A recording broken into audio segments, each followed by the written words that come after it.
abatement response, they are offering a government grant program to heavy polluters in a hope that they will then choose to reduce to get the same agreed 5% reduction by 2020. They're not opting out of the space at all. They're not saying the science is dodgy as a party or a group of members of parliament. They're accepting all of that and offering a higher cost abatement option to the market-based lower cost abatement option. So when next time you hear no carbon tax, that equates to higher cost abatement option, which equates to higher cost to the taxpayer. So that's what everyone wants in Australia. It's what everyone gets. But I can't really control that other than try and out it.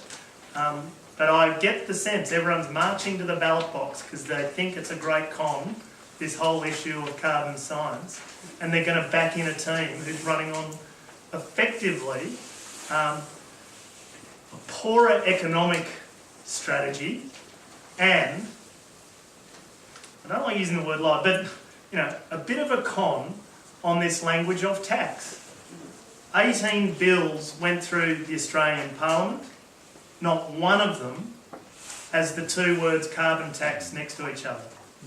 It is a emissions trading scheme. In fact, the only part of those 18 pieces of legislation that went through that talked about tax was the lifting of the tax-free threshold from the middle of this year from 6,000 to 18,200, which thankfully, bipartisanship last week, has now locked in as a really key reform of this parliament.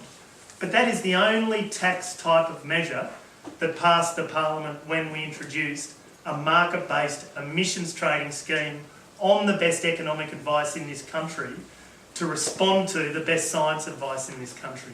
I think logically it's been a quite sensible process what we've followed, but it's whether people are going to buy the tax message and the rhetoric and the great science con type line.